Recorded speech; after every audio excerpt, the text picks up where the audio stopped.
नमस्कार विद्यार्थियों, मैं दुर्गेश शर्मा 12th क्लास के फिजिक्स की ऑनलाइन क्लास में आपका स्वागत करता हूं।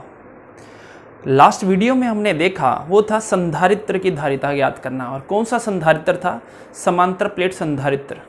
समांतर प्लेट संधारित्र की हमने जो धारिता को ज्ञात किया, उसमें सबसे पहले हमने जो कंडीशन ली, केस ली, जब समांतर प्लेट संधारित्र पैरेलल प्लेट जो कैपेसिटर है, दोनों चालक प्लेटों के मध्य निर्वात या हवा भरी हो। और हमने देखा उसका जो फॉर्मूला था C, धारिता का फॉर्मूला या धारिता में वृद्धि करने का जो फॉर्मूला था C A एप्सिलॉन नॉट बटे में D, जहाँ A एरिया था प्लेटों का जो कि समान होता है। समांतर प्लेट संधारित्र के दोनों प्लेटों का क्षेत्रफल समान होता है। एप्सिलॉन जो है वो निर्वात की विद्युतशीलता था, जिसका मान 8.85 इंटू 10⁻⁻12 कूलम्ब स्क्वायर बटे में न्यूटन इंटू में मीटर स्क्वायर होता है। इसके बाद हमने बात बताई थी जो D जो था वो दोनों प्लेटों के बीच की दूरी थी। इसके बाद हमने बताई कि निर्वात की जगह अगर दोनों समांतर प्लेटों में दोनों प्लेटों के मध्य अगर पूर्णतः हम पैरावैद्युतांक को चालक माध्यम भर दे तो धारिता में वृद्धि का फॉर्मूला या धारिता का जो फॉर्मूला होता है वो होता है C = A epsilon not epsilon R बटे में D। मतलब हमने एक चीज और नोटिस की, और वो चीज जो नोटिस थी वो ये है कि यदि कुछ चालक पैरावैद्युता का माध्यम भर दिया जाए समांतर प्लेट चालकों के मध्य, प्लेटों के मध्य, तो धारिता में वृद्धि होती है। ठीक है, धारिता में वृद्धि होती है। तीसरा जो हमने भरा था वो आंशिक तौर पर भरा था। निर्वात भी है, मतलब हवा भी है, और कुछ भाग में पैरावैद्युतक माध्यम भी हमने भर दिया है। और हमने स्मॉल t मोटाई की एक पट्टिका ली, कुछ चालक माध्यम की पट्टिका जिसका एप्सिलॉन R पैरावैद्युतांक है। तब धारिता का जो फॉर्मूला था वो भी हमने देखा था, एक बड़ा सा फॉर्मूला आया था। इसी तरीके से हमने देखा था जो थर्ड पॉइंट है समांतर प्लेट धारिता के फॉर्मूले में, कि अगर यदि n प्लेटें जो कि अलग अलग पैरावैद्युतांक की है, epsilon R1 epsilon R2 epsilon R3 dot dot dot epsilon R, और T1 T2 T3 Tn की मोटाई रखती हैं दो समांतर प्लेटों के बीच में, उसकी धारिता का फार्मूला भी हमने देखा था फॉर्मूले के साथ। तो अब जो हम बात कर रहे हैं वो सेकंड टाइप संधारित्र की बात कर रहे हैं, जिसका नाम है स्फेरिकल कैपेसिटर, गोलीय संधारित्र। और हम गोलीय संधारित्र की धारिता को ज्ञात करेंगे। तो अब जो हमारा टॉपिक है वो है गोलीय संधारित्र। गोलीय संधारित्र, स्फेरिकल कैपेसिटर, गोलीय संधारित्र। ठीक है, और इसकी धारिता को भी ज्ञात करेंगे। या हम सीधा कह सकते हैं गोलीय संधारित्र जो सेकंड टाइप था, और इसकी गोलीय संधारित्र की धारिता ज्ञात करना, या धारिता में जो भी वृद्धि होती है उसको ज्ञात करना, धारिता। तो देखो गोलीय संधारित्र है क्या। सबसे पहले एक चालक गोला होता है, इस तरीके का एक चालक गोला है। इस गोले को हम क्या करते हैं, किसी तरीके से आवेशित करते हैं। ठीक है, एक ये गोला है और एक इस तरीके का दूसरा गोला है।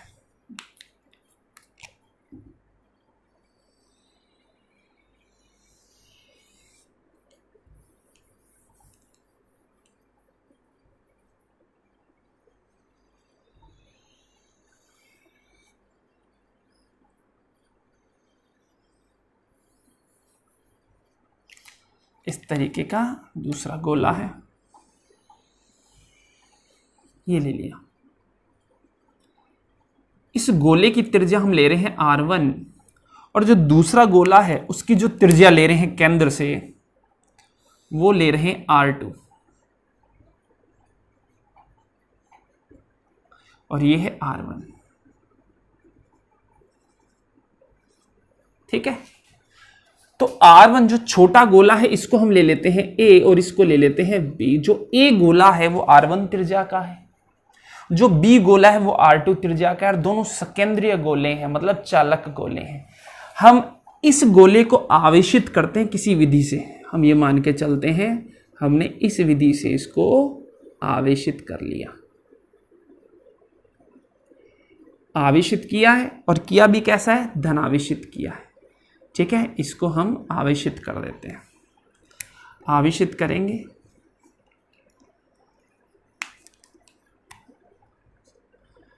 तो संपूर्ण धनावेश इसके पृष्ठ पर वितरित हो जाएगा, जैसा कि हम इलेक्ट्रोस्टैटिक्स में भी पढ़ते थे। जो धनावेश है वितरित हो जाएगा। इसको हम सुंदर बनाने के लिए हो सकता है डायरेक्ट भी लिख सकते हैं, जरूरी नहीं है डायग्राम बनाए। हम ये मान के चलते हैं हमने क्या किया है, इसको धनावेशित कर दी है किसी भी स्रोत की सहायता से। हमने एक गोले को धनावेशित कर दिया। अब प्रेरण के कारण क्या होगा, ये जो अनावेशित गोला है इसके अंदर की साइड क्या हो जाएगा, ऋणावेश उत्पन्न हो जाएंगे ना। और इसकी जो बाहरी सतह है उस पर धनावेश इकट्ठे हो जाएंगे। क्या हो जाएंगे, धनावेश इकट्ठे हो जाएंगे। लेकिन हम क्या करेंगे, इसे ग्राउंडेड कर देंगे। और जैसे ही ग्राउंडेड करेंगे जितने भी धनावेश है कहां चले जाएंगे, जमीन में चल जाएंगे। जब इसे हम भू संपर्कित करते हैं, हम बी गोले को भू संपर्कित कर देंगे तो जिसके बाहरी साइड में चुंबकीय प्रेरण के कारण जो धनावेश आएंगे वो भू संपर्कित के कारण भूमिगत हो जाएंगे, केवल ऋणावेश रह जाएगा। ये ए गोला है और ये बी गोला है। तो सबसे पहले हम गोलीय संधारित्र को समझते हैं। गोलीय संधारित्र में क्या होता है, ए और बी दो समान परिमाण तथा विपरीत प्रकार के आवेशों से आवेशित गोले होते हैं जो लगभग समान आकार के होते हैं। और जो बी गोला होता है इसकी बाहरी सतह को भूसंपर्कित किया जाता है। ए गोला R1 त्रिज्या का है और बी गोला R2 त्रिज्या का है। तो ए गोले पर धनावेश के कारण विभव V1 उत्पन्न हो जाएगा, ठीक है ना। इस पर क्या हो जाएगा, V1 उत्पन्न हो जाएगा और इस पर V2 उत्पन्न हो जाएगा। तो हम देखते हैं कुल धारिता कितनी हो जाएंगी, जबकि जो आवेश है वो -Q है और ये +Q है, ठीक है।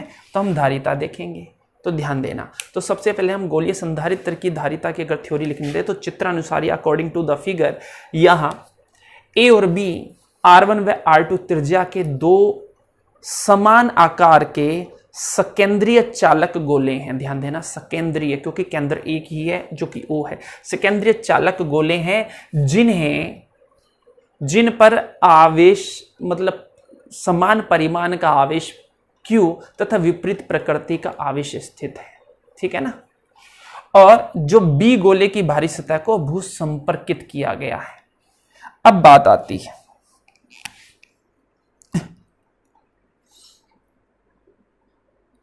अब हम धारिता का मान ज्ञात करें तो A गोले पर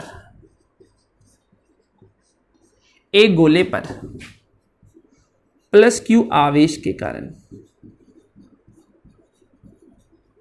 ए गोले पर +Q आवेश के कारण विभव माना V1, हम इसको V1 मान लेते हैं, +Q ले लिया है तो +Q आवेश के कारण विद्युत विभव V1। तो हम कह सकते हैं एक गोले पर स्वयं के कारण या +Q आवेश के कारण विद्युत विभव है, इसको हम ले लेते हैं V1 इक्वल्स टू क्या हो जाएगा, KQ अपॉन में R1, क्योंकि ए गोले की त्रिज्या क्या है, R1 है। तो R1 यहाँ क्या है, ए गोले की त्रिज्या, ए गोले की क्या है, त्रिज्या है, ठीक है ना। और +Q तो है ही। अब बात करते हैं इसी के बाद बी गोले पर, क्या करेंगे, बी गोले पर, सॉरी ए गोले पर, ए गोले पर -Q या फिर बी गोले के कारण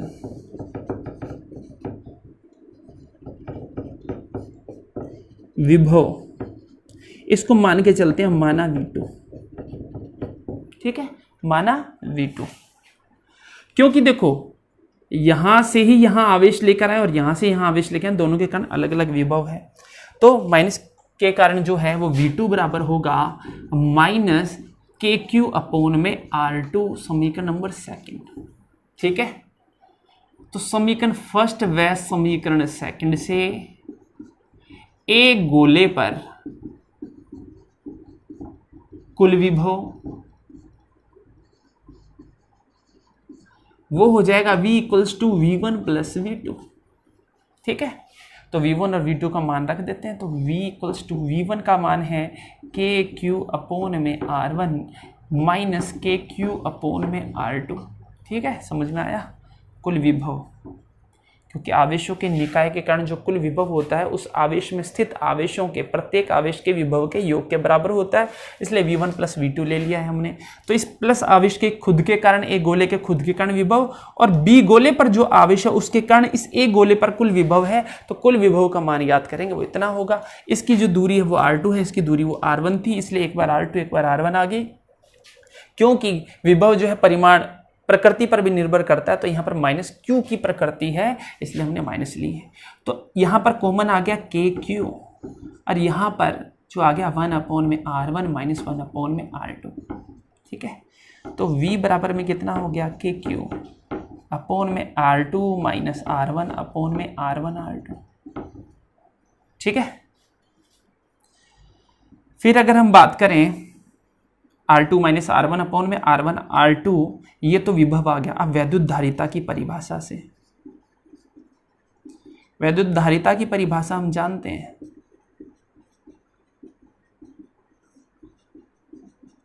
वो है C बराबर में Q बटे में V। ठीक है, इसको हम समीकरण नंबर 3 ले लेते हैं, कुछ न्यूमेरिकल को सोल्व करने में काम आती है। C बराबर में Q बटे में V, तो Q और V का मान है हमारे पास के Q R2 minus R1 R2। ठीक है, तो Q से Q गया, फिर आता है हमारे पास C बराबर में R1 R2 अपोन में के R2 माइनस R1। ठीक है, ये हो जाएगा। या फिर C बराबर में अगर हम बात करें तो K का मान होता है 4 pi epsilon not R1 R2 upon में R2 माइनस R1। तो ये हमारे पास फाइनली फॉर्मूला है गोलीय संधारित्र की धारिता का, ध्यान देना। ठीक है, तो ये जो समीकरण नंबर हमारे पास ये 4 है, ये गोलीय संधारित्र की धारिता का फॉर्मूला है। अगर ऐसा हो जाए इसके बीच में अगर कोई माध्यम आ जाए, हम ये मान के कुचालक माध्यम एप्सिलॉन R भर देते हैं, इसमें एप्सिलॉन R माध्यम कुचालक माध्यम भर देते हैं, तो तब माध्यम में धारिता का formula 4 pi epsilon not epsilon R R1 R2 upon में R2 माइनस R1 हो जाएगा। ये फॉर्मूला हो जाएगा जब कोई माध्यम भरा हो। ठीक है, तो ये चीज़ है, ये चीज़ तुम्हें बहुत अच्छे से देखनी है। इसकी जो थ्योरी है, इस डायग्राम होगा, फिर इसकी थ्योरी होगी, फिर इस तरीके से इसका गणितीय विश्लेषण करना है। और उससे